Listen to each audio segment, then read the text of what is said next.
வணக்கம். நமது மீடியா செய்திகளுக்காக நான் நிரோஷன். டெல்லி செங்கோட்டை சம்பவத்தின் பின்னணி இன்னமும் இருள். ஆனால் இன்று புலனாய்வு திடீரென்று தலைகளாக மாற்றம் புதிய சுவாரஸ்யமான திருப்பம். இரண்டு மர்மமான செல்போன்கள் 15 நிமிடங்கள் முழுமையாக எந்த சிசிடிவி பதிவுமின்றி மறைந்த நிழல். கண்காணிப்பு கேமராவில் சிக்கி மற்றும் ஒரு அசாதாரண காட்சி. பாகிஸ்தானிலிருந்து வர்த்ததாக சந்தேகிக்கப்படும் கட்டளை எச்சரிக்கை. இந்த அனைத்தும் துணுக்குகளும் ஒன்றாக சேர்ந்தவுடன் ஒரு விஷயம் தெரிகின்றது. இந்த வெடிப்பு சாதாரண தாக்குதல் இல்லை. பல அடுக்குகள் கொண்ட ராணுவ நுணுக்கத்துடன் செய்யப்பட்ட ஒரு குழுவின் நிழலை காட்டுகின்றது. இன்று நாங்கள் வெளிப்படுத்த போவது இந்த புலனாய்வின் மிகப்பெரிய ரகசிய திருப்பம். அதை பார்ப்பதற்கு முன் இந்திய ராணுவம் மற்றும் ராஜதந்திர தகவல்களை மட்டும் எளிமையாக எடுத்து வரும் நமது மீடியா என்ற எங்கள் சேனலை சப்ஸ்கிரைப் செய்து பெல் பட்டனையும் அழுத்தினால் நாம் தினமும் பதிவேற்றம் செய்யும் இந்திய காணொளிகளை நீங்கள் தவறவிட மாட்டீர்கள்.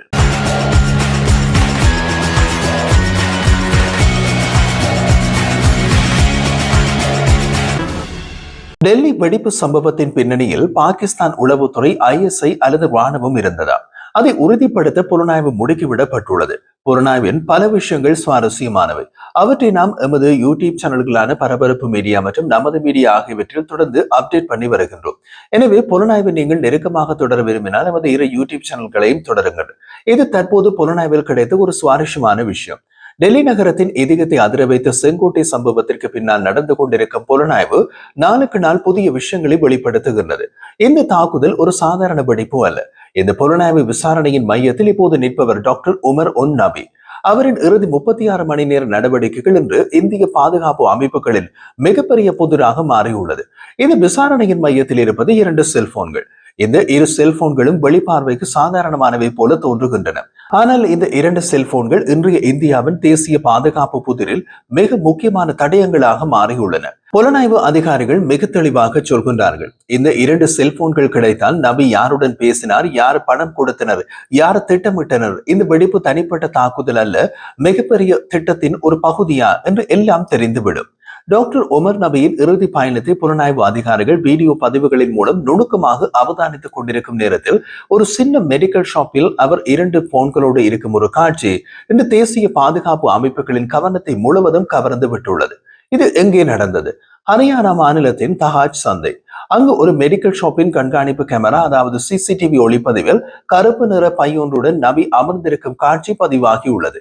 கடைக்காரரிடம் சார்ஜ் செய்ய ஒரு செல்போனை கொடுத்த நபியின் கையில் இன்னும் ஒரு போன் உள்ளது. அந்த வீடியோவில் பதிவாகி உள்ளது. இந்த காட்சிதான் புலனாய்வு அதிகாரிகளுக்கு நபியின் இறுதி ரகசிய தொடர்புகளை திறக்கக்கூடிய முக்கிய ஆதாரமாகவும் மாறியுள்ளது.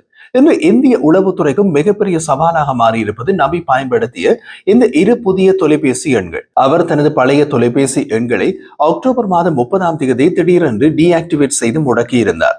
அன்றைய தினம்தான் அவரது நெருங்கிய கூட்டாளி டாக்டர் மசம்பில் ஷஹீல் கனாயி கைது செய்யப்பட்டிருந்தார். இந்த 2 சம்பவங்களும் ஒரே நாளில் நடந்திருப்பது இது ஒரு சாதாரண சம்பவ ஒற்றுமையல்ல என்று புலனாய்வு அதிகாரிகள் உறுதியாக கூறுகின்றார்கள்.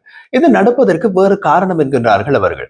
அவர்களது கூற்றுப்படி பாகிஸ்தானிலிருந்து வந்த ஒரு கட்டளை எச்சரிக்கை கிடைத்த பின் நபி தனது முழு டிஜிட்டல் தடயத்தையும் உடனடியாக அழித்து விட்டார் என்பது வெளிச்சத்திற்கு வருகின்றது. அவரின் அனைத்து பழைய எண்களும் செயலிழக்க அவர் உடனடியாக 2 புதிய முன்பணம் கொடுத்து வாங்கக்கூடிய எண்களை கொண்டு சிம் கார்டுகளை போலி அடையாளங்களுடன் வாங்கி இருக்கின்றார்.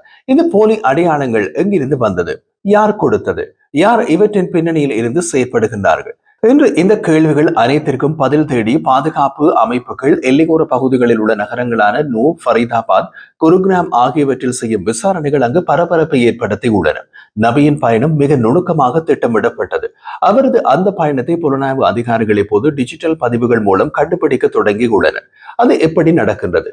ஒவ்வொரு மொபைல் கோபுரத்தின் தகவலும், ஒவ்வொரு சிசிடிவி படமும், ஒவ்வொரு நெடுஞ்சாலை டோல் கட்டண நிலையத்தின் பதிவுகளும் இன்று அவரது இறுதி 36 மணி நேர கட்டத்தை கட்டமைக்க புலனாய்வு அதிகாரிகளுக்கு உதவி செய்கின்றன.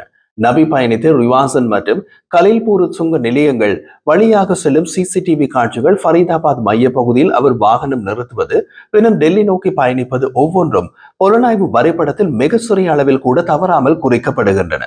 ஆனால் அவரின் பயணத்தில் ஒரு விஷயம்தான் அதிகாரிகளை அதிகமாக குழப்பத்தில் ஆழ்த்தியுள்ளது. நவம்பர் 9ஆம் தேதி சாயங்காலத்திற்கு பின் எடுக்கப்பட்ட எந்த சிசிடிவி காட்சியிலும், அது துர்க்மான் கேட் பகுதியானாலும் சரி, ஃபாயிஸ் இலாஹி பள்ளிவாசல் ஆனாலும் சரி, அல்லது செங்கோட்டை பார்க்கிங் பகுதியானாலும் சரி, அவருடைய கைகளில் ஒரு செல்போனும் இல்லை. இது மிகவும் விசித்திரமாக உள்ளது. இது ஒரு தற்செயல் சம்பவமா, அல்லது 2 பவுன்களையும் அவர் யாரிடமாவது ஒப்படைத்தாரா, அல்லது அவர் வெடிப்புக்கு ஒரு சில மணி நேரங்களுக்கு முன்னே அந்த சாதனங்களை அழித்து தூக்கி எறிந்தாரா? இந்த கேள்விகள் இன்று புலனாய்வில் முக்கிய விஷயமாக வந்து நிற்கின்றது. இந்த செல்போன்கள் மிகவும் முக்கியமானவை. காரணம், அவற்றில் இருந்துதான் பல தரவுகளை புலனாய்வாளர்கள் பெற்றிருக்கின்றனர். நவம்பர் 9 சாயங்காலத்திற்கு முன்னுள்ள வீடியோ பதிவுகளில் அவரது கையில் செல்போன் உள்ளது. அதிலிருந்து அவர் செல்போனை எப்போதும் தமது கையில் வைத்திருக்கும் நபர் என்று புலனாய்வாளர்கள் முடிவு செய்துள்ளனர். பாயிஸ் இலாஹி பள்ளிவாசலுக்குள் நபி சென்றது அதிக அச்சத்தை ஏற்படுத்தும் தருணம். 15 நிமிடங்கள் அவருடைய வாழ்க்கையின் மிகவும் மர்மமான 15 நிமிடங்கள். வீடியோவில் அவர் முகக்கவசத்தை அகற்றுகின்றார். யாருடனும் பேசவில்லை. எந்த பை, எந்த பொருள், எந்த சாதனத்தையும் அவர் எங்கேயும் விட்டுவிடவில்லை. ஆனால் அவரின் செல்போன்கள் கண்ணுக்கு புலப்படாமல் திடீரென்று மாயமாகி விட்டன. புலனாய்வு அதிகாரிகள் சொல்லும் ஒரு வாக்கியம் இந்த மர்மத்தை மேலும் ஆழப்படுத்துகின்றது. அந்த வாக்கியம், தகவல் இல்லாத இடமே சில நேரங்களில் மிகப்பெரிய தகவல். இதன் அடிப்படையில் அந்த 15 நிமிடங்களில் யார் யார் ஃபாயிஸ் இலாஹி பள்ளிவாசலில் இருந்தார்கள் என்ற பட்டியல் இன்று தயாரிக்கப்பட்டுள்ளது. பட்டியலில் உள்ள நபர்கள் அனைவரது பின்னணி, பயண வரலாறு, தொடர்புகள் ஒவ்வொன்றும் தனித்தனியான பிரிவுகள் மூலம் ஆய்வு செய்யப்படுகின்றது. அந்த 15 நிமிடத்தில் நபியின் அந்த 2 பவுன்களை எடுத்துச் சென்றவர் யாராவது இருந்தாரா? புலனாய்வு அதிகாரிகளின் இந்த கேள்விக்கு பதில் இதுவரை கிடைக்கவில்லை. இப்போது நாம் புலனாய்வில் அடுத்த ஸ்டெப்புக்கு செல்லலாம். செங்கோட்டை பார்க்கிங் பகுதிதான் இந்த கதையின் மிகவும் ஆபத்தான பக்கமாக மாறுகின்றது. நபி தனது வெள்ளை ஹியூண்டாய் i20 காரை நிறுத்திய பகுதி மிகவும் முக்கியமானதாக கருதப்படுகிறது. காரணம், அந்த ஸ்பாட் சிசிடிவி கேமராவின் கண்காணிப்பு இல்லாத பகுதி. இது ஒரு திட்டமிடப்பட்ட தேர்வாக இருந்ததா? அதை அவர் முன்கூட்டியே அறிந்திருந்தாரா? இந்த கேள்வி இன்னமும் புலனாய்வு அதிகாரிகளின் விவாதத்தில் உள்ளது. நபியின் கைகளில் இருந்து 2 செல்போன்கள் இருப்பதும் அவை திடீரென்று மறைவதன் அர்த்தம் நபி தனி ஒருவராக செயற்படவில்லை. அவர் பயணித்த பாதை சற்று தள்ளி இருந்து கண்காணித்து பின்பற்றி ஒரு நிழல் நபர் இருந்திருக்கின்றார் என்று புலனாய்வாளர்கள் கருதுகின்றார்கள். புலனாய்வு அதிகாரிகள் கண்டறிந்த மற்றும் ஒரு அதிர்ச்சி உண்மை, நபி எப்போதும் தமது செல்போன்களின் சிம் கார்டுகளை மாற்றிக் கொண்டிருந்தார். புலனாய்வாளர்களின் கண்டுபிடிப்புகளில் மேலும் சிக்கலாக அவர் மிகவும் பாதுகாப்பான குறியாக்க செயலிகளை பயன்படுத்தி இருப்பதும் கண்டறியப்பட்டுள்ளது. சிக்னல், பிரையர், எலிமெண்ட் ஆகிய செயலிகள் அவை. இந்த செயலிகள் ராணுவ மற்றும் உளவுத்துறை அமைப்புகள் பயன்படுத்தும் பாதுகாப்பு தரத்தை கொண்டவை.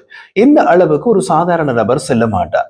இது அவர் ஏதோ ஒரு பாதுகாப்பு அல்லது உளவுத்துறையில் பயிற்சி பெற்றவர் என்பதையும் காட்டுகின்றது. அவரின் செல்போன்களில் இருந்து மீட்டெடுக்கப்பட்ட குறியீட்டு சொற்களில் மாறுபட்டு தெரியும் சொற்கள் அனுப்புதல், சோதனை, பொதி, கப்பல் ஆகியவை. இந்த சொற்கள் அவர் தினசரி வளமையான தொடர்புகளுக்கு பயன்படுத்தியவை அல்ல. அதிலிருந்து இந்த சொற்கள் ஒரு சதித்திட்ட குழு பயன்படுத்தும் குறியீட்டு அடையாளங்கள் என்று புலனாய்வாளர்கள் கருதுகின்றார்கள். இதேவேளை நபி பயன்படுத்திய ஏடிஎம் கணக்கின் தகவல்கள் மற்றும் ஒரு பரபரப்பை உருவாக்கின. நவம்பர் 10 அதிகாலை 1:07 மணிக்கு நூ மாவட்டத்தின் பெரோஜிபூர் ஜிர்கா பகுதியில் உள்ள ஒரு ஏடிஎம் மெஷினில் 76,000 ரூபாய் எடுக்க முயலும் காட்சி சிசிடிவியில் பதிவாகி உள்ளது. பணம் பெறவில்லை, இயந்திரம் பழுதடைந்து விட்டது. ஏடிஎம் மிஷின் இருந்த இடத்தில் இருந்த காவலரிடம் மருத்துவ அவசரம் காரணமாக உடனே பணம் தேவை என்று கூறியுள்ளார். காவலர் மோகன் சிங் அவரை மற்றொரு ஏடிஎம் இயந்திரத்திற்கு அழைத்துச் சென்றுள்ளார். அப்போது நபியின் காரில் பின் இருக்கையில் வெள்ளை துணியில் மூடப்பட்ட பொருட்கள் இருந்தன என்று காவலர் மோகன் சிங் சாட்சியம் அளித்துள்ளார். இந்த பணம் தாக்குதலின் இறுதி நடவடிக்கைகளுக்கு பயன்படுத்தப்பட்டதாக புலனாய்வு அதிகாரிகள் நம்புகிறார்கள். அது யாருக்கு செல்ல வேண்டியது, யாருக்கு கட்டணம், மேலும் எந்த உதிரி பொருட்கள் வாங்க வேண்டுமா? இந்த கேள்விகளுக்காகவே ஏடிஎம் பதிவுகள் என்று தேசிய புலனாய்வு அமைப்பு என்ஐஏயின் கைப்பிடியில் முக்கிய சான்றாக உள்ளது. புலனாய்வாளர்கள் இப்போது பதில் கண்டுபிடிக்க முயலும் கேள்வி, 76,000 ரூபாய் தொகையை அவர் ஏன் எடுத்தார்? இது ஒரு சின்ன விஷயமா, அல்லது இதன் பின்னணியில் மிக நுணுக்கமான ராணுவ புலனாய்வு பரிமாணம் உள்ளதா? பணப்பரிமாற்றம் அந்த குழு திட்டமிட்டிருந்த தாக்குதல்களில் மிகவும் முக்கியமான நடவடிக்கை ஒன்றுக்காகவா? இதில் என்னென்ன சாத்தியங்கள் உள்ளன? இவற்றை வரிசைப்படுத்தினார்கள் புலனாய்வாளர்கள். 76,000 ரூபாய் பணம் கிடைத்தால் தாக்குதலுக்கான இறுதிப் பொருட்கள் வாங்க முடியும். தாக்குதலுக்கு உதவும் நிழல் முகவர்கள் சம்பளம் பெற முடியும் மற்றும் வாகனம் அல்லது மாற்று ஆடை எடுக்க முடியும். ஜிபிஎஸ்ஐ முடக்கம், தரையடி பாதையில் வாகனத்தை செலுத்த பணம் கொடுக்க முடியும். சிம் அல்லது வேறு சாதனம் வாங்க முடியும். இப்படியான பட்டியல் ஒன்றை போட்டுள்ள புலனாய்வாளர்கள் ஒவ்வொரு கோணத்திலும் விசாரிக்க தொடங்கி உள்ளார்கள். நபியின் இந்த நடவடிக்கையில் பணம் யாருக்கு சென்றது என்பது இன்னமும் தெரியவில்லை. இதில் காவலர் மோகன் சிங்கின் சாட்சியும் மிக முக்கியம். அவர் கூறிய வெள்ளை துணியால் மூடப்பட்ட பொருட்கள் என்ற வரியை இன்று வெடிப்பு ஆய்வக புலனாய்வு குழுக்கள் மிக உயர்ந்த மதிப்புள்ள தடயமாக கருதுகின்றன. அது எந்த பொருள்? வெடிப்பொருட்களின் துண்டுகளா, ஆடை மாற்ற பொருட்களா, அல்லது ஆயுத பொருளா? இந்த கேள்விகளும் பதில் இன்னமும் கிடைக்கவில்லை.